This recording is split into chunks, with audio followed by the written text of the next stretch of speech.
Hello friends, welcome back to my channel. मैं अंजलि। मैं आप लोगों के लिए एक नई कहानी लेकर आई हूँ, मित्रता का अर्थ।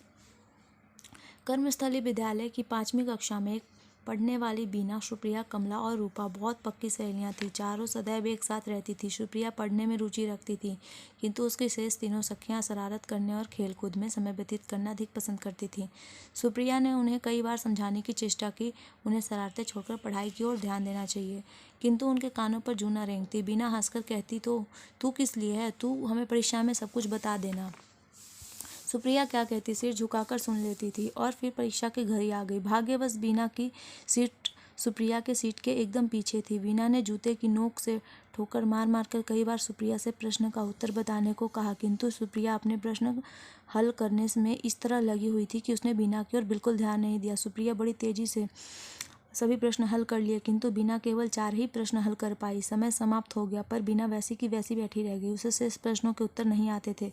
बीना को सुप्रिया पर बहुत अधिक क्रोध आया, पर क्या करती। परीक्षा समाप्त होने पर सुप्रिया बाहर आई तो बीना उन्हें उसे खूब जली कटी सुनाई। सुप्रिया ने उसे समझाने की बहुत प्रयत्न किया, किंतु बात बिगड़ती चली गई।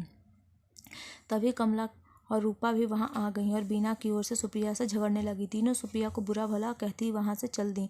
उस दिन के बाद से उन चारों की दोस्ती में दरार पड़ गई। अब सुप्रिया अधिकतर अकेली ही देखी जाती थी। समय बीतता गया। एक दिन बीना साइकिल पर बाजार की ओर जा रही थी। उसे कुछ ही पीछे सुप्रिया भी अपनी पुस्तक संभाले पैदल जा रही थी। सड़क सुनसान थी और दूर दूर तक कोई सवारी नजर नहीं आ रही थी, अतः सुप्रिया पैदल ही चल पड़ी थी। चलते चलते अचानक बीना की साइकिल के आगे एक बड़ा सा पत्थर आ गई और बीना का संतुलन बिगड़ गया। साइकिल उछल गई और बीना लुढ़कते हुए नीचे 4 झाड़ियों में जा गिरी। यह देखकर सुप्रिया के होश उड़ गए। अपनी सखी की सहायता कैसे करे, यही विचार उसे प्रश्न किए जा रहा था। बड़ी कठिनाई से सुप्रिया ने उसे ऊपर खींचा। रक्त तेजी से बह रहा था। सुप्रिया ने आव न देखा ताव और अपनी चुन्नी फाड़कर बीना के घाव पर पट्टियां बांधना आरंभ कर दिया। एक रिक्शा आता देख सुप्रिया ने बीना को उसमें डाला और स्वयं बीना की साइकिल संभालने रिक्शे के साथ साथ चलने लगी।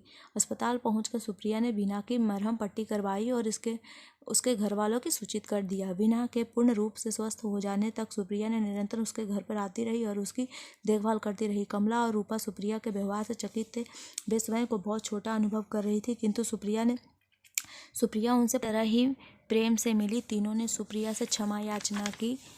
मन का मैल धुल गया था और चारों पुनः पक्की सहेलियां बन गई थी, किंतु इस बार सबने खूब मन लगाकर पढ़ने का निर्णय लिया। बच्चों को ईमानदारी से काम करने के लिए प्रेरित कीजिए। सही और सच्ची मित्रता की आवश्यकता पर बल दीजिए। धन्यवाद।